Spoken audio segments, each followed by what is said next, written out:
I am looking spectacularly preppy today. I know it's probably just this, but I don't know, I feel like a right academia legend. I feel like I'm about to go to Oxford. But hi guys, welcome to this week's episode. I've got a cute little setup now. I'm not just squatting on my bed like Gremlin. I can actually sit and talk to you like a normal person. I've got a whole setup. The phone doesn't have to be propped up anymore. We really are going up in the world. But last week, obviously, I did a bit of an unconventional episode because I did the Taylor Swift vlog, which I'm so sad. It's gone so quick already. It's almost been already 2 weeks since I saw her, and I'm very sad about it. Very sad about it, but it's fine. We move, and I do have a concert to look forward to in October. So, what can you do? The post-concert depression will not be lasting too long. It was real severe for a few days, and now it's kind of I've gone back to my normal self. So, yeah. But I forgot to put I forgot to edit part of it, so sorry if it looks a bit rough, because I forgot to add music to the montage, but it's fine. You get to hear me singing really bad to Betty, but it's fine. So this week's episode, we're going back to Better Luck Next Time, and this week I want to talk about budgeting money, saving money in your 20s. I haven't got my rings on again, and it feels weird. I might have to put them on. Wait there. Otherwise, I'm gonna feel odd again, because I did this last episode, and I just kept looking at my hands. So wait there. There we go. That feels much better. There we go. Anyway, yes, talking about money, budgeting, and money awareness in your 20s, because I've kind of glossed over money slightly in past topics, past episodes, but this episode is genuinely going to be all about money. So as a 20-year-old, funds are going to be short anyway, obviously, but I've always been very money conscious, but equally not a super saver. I've always been someone... Sorry, there's a big ass Defender going past my open window. I've always been someone who is very conscious with money, because especially growing up, my family didn't have a lot of money. They always made sure I got everything I needed and wanted. I was very lucky. My family worked very hard, and now we are in a position where we are much better off.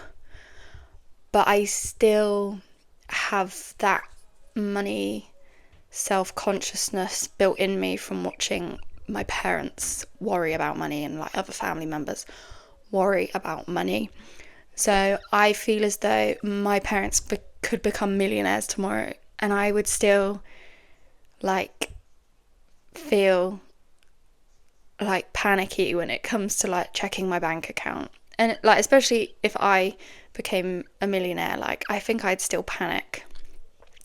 But it's definitely been ingrained into me. But equally, I'm not really frugal. I do let myself spend money, maybe a bit too much sometimes.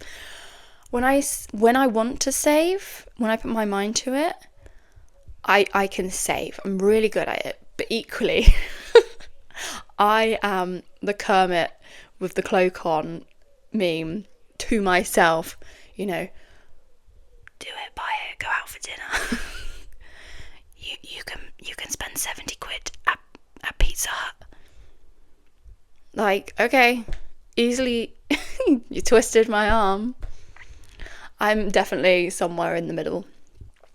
So I'm not literally first week of payday, I'm like, yeah, I'm broke. I'm not quite like that. But, during the last week, when like it's like payday's like creeping closer, I'm definitely like watching the bank account like, oh, payday really needs to come. So I've made it my effort since getting a job after uni, which doesn't like pay well, but jobs straight after uni don't normally anyway, but it's still a substantial amount compared to like obviously what we normally earn when we're just working at like in like hospitality or in supermarkets and stuff. So it's much more in that sense. So I really wanted to make sure I was saving, and I didn't do as much saving this year as I'd like, but equally I had some amazing experiences. Like obviously Taylor Swift costs a fair bit for not only the tickets but then going to London in itself. But I'm not gonna ever lose those memories. Yeah, I lost the cash, but the cash can come back. I can just work, you know what I mean? And like I'm planning to go away in October to like Italy, because I've never been to Italy and I really want to go. I've not been many places, and traveling is something that's really... My brother's so loud. Literally specifically said to him, I'm recording, be quiet. Okay, stop stomping. I feel as though I really wanted to get out there more than I have ever. Like, I was never one of those kids that went on holiday every year. Like, that just didn't happen. Like, I went on holiday once when I was 10 with my family, and that was it. Like, that was the only abroad we went. And then since, I have been away 3 more times in the entirety of my life, and I'm 23, so that's not a lot. But so I kind of like want to catch up. So this year I went to Vienna, and that was amazing. I've wanted to go to Vienna for so long, and then like obviously now planning a trip to Italy, like that's unheard of for me. I'm like, whoa, like who is she?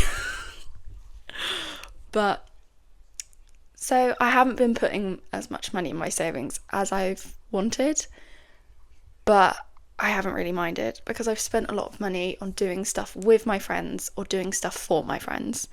So, and also summer is a more like frivolous time anyway, and then I think like September, October, November you're not doing as much. You're kind of almost preparing and saving more for Christmas, and then Christmas hits and then everyone's broke. And my birthday's in January, so pretty wank time to have a birthday. So, but I'm ranting. I've literally just ranted at you for like 9 straight minutes. But let's get in. I basically wanted to like give you guys some advice as to what seems to be working for someone who is easily persuaded in spending her money, because I have some really good tips. I just don't always follow them. Do as I say, not as I do, as they say. So let's get started. First tip. Okay, this is what I do. So the first thing I do, which is I have only started doing in the last 2 months, and it's been a godsend. So I have a few bank accounts, as most people do, and the one I get paid my salary into is the bank account I use for all my bills. So all my life expenses I keep in there. And what I do is I transfer all the money I don't need for it out, and I leave maybe just slightly more than what I've calculated all my bills are added up. And you will be amazed at like how much you won't go in your overdraft, because if you're not bouncing between accounts, you're not going to lose track. Because I used to do it so much where I'd just be like swapping banks and I'd just be tapping and I wouldn't be keeping track of either properly. And then all of a sudden, like, you've got no money in either. And it's like, I haven't got any money for like my expenses, like need to be paid. I've just spent it on stupid stuff. So that is so helpful. Like, I think this is going to be something I do, like, henceforth. Like, it's incredible. And, like, it is also just so comforting to be like, okay, all that money is ready there. I'm not allowed to touch it. And that's that. That money is for this only, and I can't touch it. Obviously, I could if I wanted to. I haven't got any restrictions on it. But, you know, the principle is that you just leave it alone. Hopefully you leave it alone. Okay. Going on, they're kind of like sister points. But moving on from that point, all the money that isn't for bills, I transfer over to my other bank account. So this is my main bank account. And I use Monzo. It's just my personal choice. And this money, so I calculate all the stuff I'll need for bills that month, and then I will transfer recreational funds, investments, savings, all that will just get put straight into that account for the meantime. And it's not going to sit there, to be fair. So all that money goes into that area. And then obviously I will distribute it into how much of it's going into my savings, and then how much of it I want to invest that month, if I want to invest any of it. If it's going to be a bit more of a pricey month, like, just leave it alone, you know what I mean? But then that is for all other spending. And then again, I can keep track of it. And also with Monzo, I've set like how much I want to roughly be spending. And it will, like, the good thing about Monzo is that she calls you out. Like, literally, you tap your card and she's like, you spent £67 today. And you're like, on what? On what? Like, it's ridiculous. Like, you go out for a day with your gals and you're literally like, oh, you're humbled by Monzo every fucking hour. She's like counting it up for you. She's like, just a reminder, you're going to be broke. So yeah, that's another good tip I have. Preference wise, Monzo for me is because I just prefer the, like, what it was offering for like savings pots, but it's literally up to you. Like, if you are getting a good interest rate somewhere else, then that's for you. Like, it's literally individual to what everyone needs and wants and what you're saving for. I'm not saving for anything specifically currently. They're just safety funds, because I don't know if you guys have watched or listened, but Financial Feminist on podcast, it's a series called Her First 100K, I believe, and she's American. So I know obviously some of the financial advice is obviously related to like the American economy and like how their housing prices are, but she has really helped me become really like financially conscious and really encouraged me to like invest and save. And she also makes a big point of it's important to have, I believe she says, 3 months worth of pay. So like 3 months worth of work pay, so that for whatever reason, if you get laid off, if you get sick, if you get really badly injured, if like something really terrible happens in the family, you are safe and you are guaranteed that comfort of you don't have to go back to work for the sake of it. You can rely on those safety funds to support you during the worst times, because it's so normal for people to get laid off or people get sick and we don't prepare for it. We just think everything's going to be fine. So she provided that advice for me, and I'm so thankful. But please check her out. She's really cool, and she explains things really simply and in a way like, you know, I'm not particularly a very good money brain, like, and she's really, really, like, she spells it out for you, and she has so many content online, so please check it out. Okay, third point, be realistic with putting money in savings and investment funds.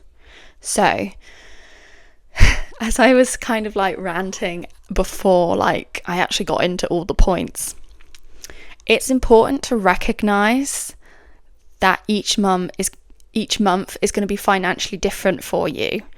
Like Christmas, that is universally, internationally a tight month. Everyone is spending insane amounts. I highly doubt people are going to be putting hundreds in their savings during Christmas, because it's just going to be taken straight back out. That's literally like, I am so guilty for putting money in my savings and then going, just take a bit out, just take a little bit more out, just take a little bit more, and then it's just like back to what it was from the month before. And I'm like, if I knew I was going to have all these expenses, like a holiday, like a friend's birthday, and going out for dinner, you're not going to be able to put like as much in, because life's expensive. It's not a bad thing. Like, if you didn't save for a year and you just used the funds for fun, would you really be any further behind from like getting the dream house? No, because it doesn't take just a year of saving. It takes like pay rises, it takes good investments if you're lucky, like, I know it's very rare, it takes winning the lottery. Literally, like, it could happen or it could never happen. So if you literally didn't save for a year and used it for fun, are you really going to regret it? I just don't think you would, unless your sole purpose is to find that dream house and get it done. Then you're going to have different priorities. But personally, if you're not saving as much as you think you are, that's fine. But I think you're just going to make yourself feel worse. And I definitely feel worse if I like have a good pay month and I put like 600 in my savings account, and then it's like, oh, like, now I don't have any spending money. And it's like, but that's fine, like, I just won't do anything. Why? You're just gonna sit at home with all this money sat in your account? Like, yeah, it's important, as I said, to have safety funds, but don't do it to the expense of your literal mental health. Like, don't be just a hermit inside going, I will have the house one day. Babe, get some sunlight. You know what I mean? So, yeah, recognize it all looks different, and it's going to look different for everyone. And like I said, some people get ill and like the safety funds are just go downhill. I remember I had safety funds for uni. I saved up like quite a lot because I wasn't as financially I didn't have the finances to like support uni off my parents. Like, I partly paid for my uni accommodation because the funds didn't fully cover, because my family at the time were making enough money but not enough money to give me extra money. So I worked during my gap year so hard to make sure that, you know, I wasn't behind on rent, and I saved up so much money, and it really helped during uni. But equally, that gap year I was miserable because all I did was work and I didn't spend any money. Like, I spent some money but not a lot, and like, I was exhausted, I was barely eating, like, I didn't want to go out and see my friends because I was just like, couldn't comprehend like spending the money, or I just was so miserable already that I just couldn't bring myself to go out. Like, it's just not worth it. And did it help me during uni? Yeah, but would I have found a way if I hadn't have saved as much as I had? Yeah, there's always a way. Like, You can't see it at the time, but there is always a way, because people who are less off go to uni and equally don't have the support. You just need to ask for help if that is the case. It's not shameful, but don't just save money for the sake of your future self's mental health, because at the end of the day, you're not going to meet your future self if yourself now is suffering so badly that you're miserable and you don't want to meet her. So spend money. I love that this is how to budget 20 as a 20-year-old, and I'm literally telling you, yeah, by the way, spend money. But it's part of it. You just need to see it as a healthy thing, because if you see it as a toxic thing, it's going to become an addictive habit, and you're going to be so I shouldn't do it, so I'm going to do it. Whereas if you're yeah, I could, you're not going to be spending frivolously and doing spontaneous yeah, I just bought this 50 quid pair of shoes that I don't need. Instead, you're going to think about it a bit more, do I want them? Yeah, I'll forgive, yeah, maybe not, maybe. So it's important, which goes so smoothly onto my next point. So don't completely restrict, but don't impulse buy. And I think this is a big one for the gals, because we are big impulse buyers. Yeah, we have a tendency to, and to be fair, they market it so we are like this, but if there is a 35% sale on at ASOS, I'm going to buy it because I'm losing money, because that's less than what it would have been, but you weren't going to buy it in the first place. I'm a sucker for it, every time, especially when it comes to vinyls. I have a weak spot for vinyls. I'm really bad. Literally, I'll be okay, I'm really broke, I need to save my money, and then Sabrina Carpenter comes out with 2 duo sister fucking vinyls for her new album, and that you can pre-order, and one was green. Was it green? Yeah, it was a cyan, greeny blue, and one was blue with they come with photos and postcards, and I was sign me up. How much? Take my money, Sabrina Carpenter. And they are beautiful. I'm literally looking at them now. I am obsessed. Money well spent. Let me show them.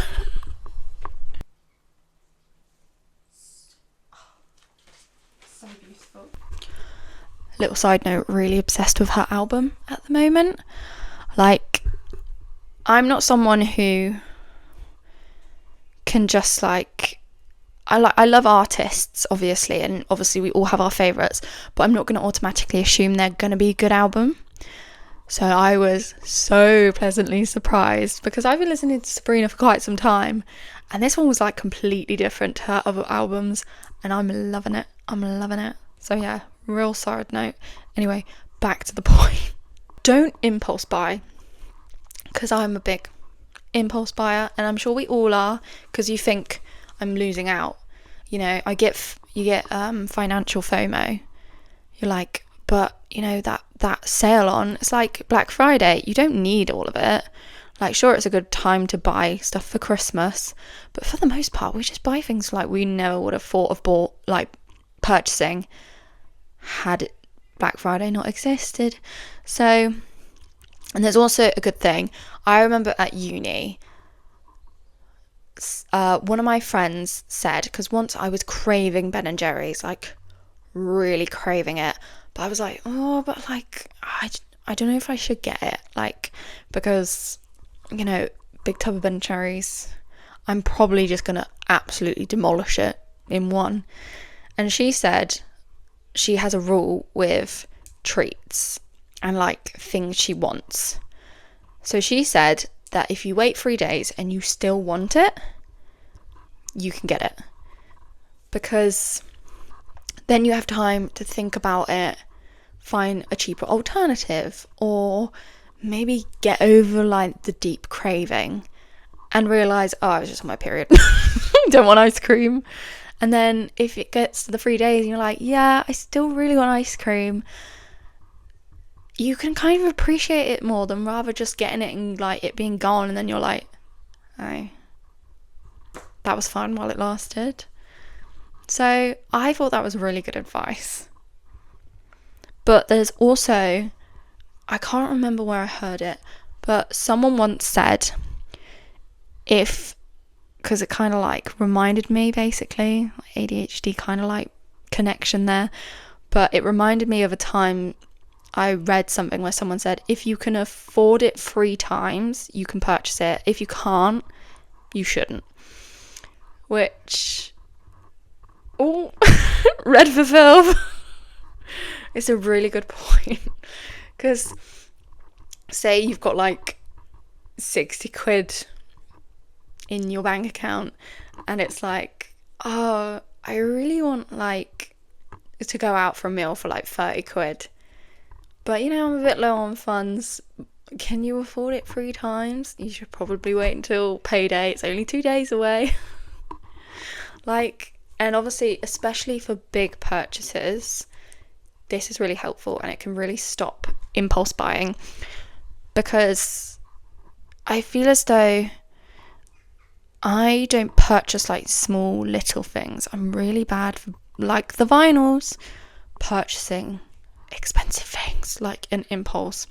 And I know with vinyls they have limited editions, you can't really do the 3-month rule, but I think for some big purchases we should start thinking like with, you know, that can you afford it 3 times over, and do you really want it, and maybe not wait 3 days, but maybe wait 3 months. And I know that's a long time, that's torture, but just think of it like, you're like, oh, I really want a Stanley. Everyone's got a Stanley. Like, everyone's got a Stanley. And they're so pretty and all the pretty colours. I want to get one now. Give it 3 months. Wait till the trend's gone. Wait until the circulation's calmed down and they're not popping up everywhere again. Do you still want the Stanley in 3 months' time?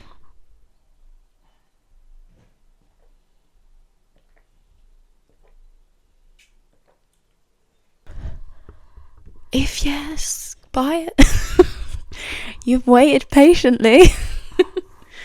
But trends also do play a huge part in our impulse spending, because we see our favourite like influencers have them, or the celebrities, because as much as like celebrities aren't a big part of my life anymore, I still see stuff and I'm like, oh, I really want those Uggs.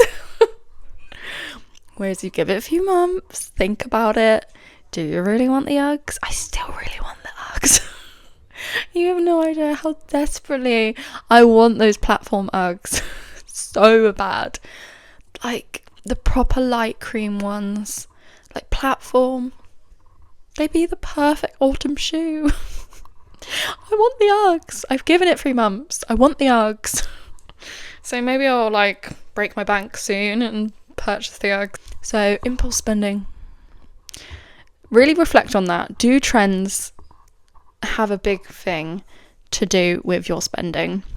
Because if that is the case, maybe you need to recognize that like that's exactly what they want from you. Like, they want you to think you want these things, so you buy them and you spend your money and they have your money.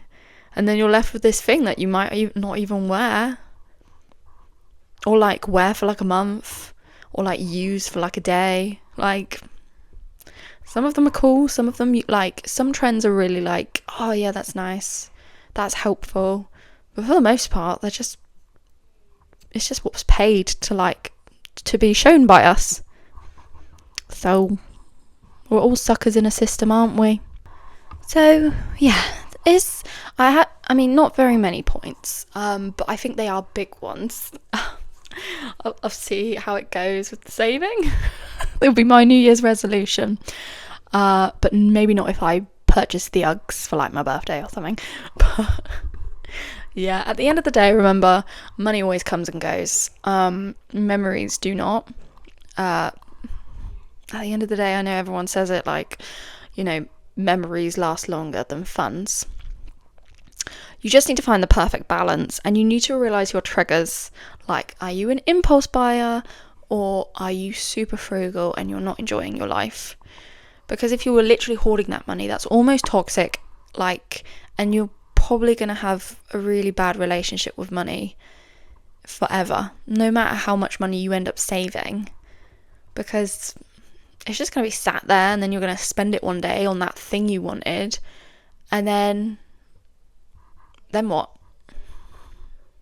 Healthy balance, people. So, yeah. Well, I will love you and leave you. I hope that was helpful. I'm not a specialist or a professional in any means of the word, but I really hope my tips and tricks that I've found are really useful and have really helped me in the last couple months, and I hope to help me for the rest of my life, help you. So I hope you have a very lovely ordinary day, and I will see you for next week's episode.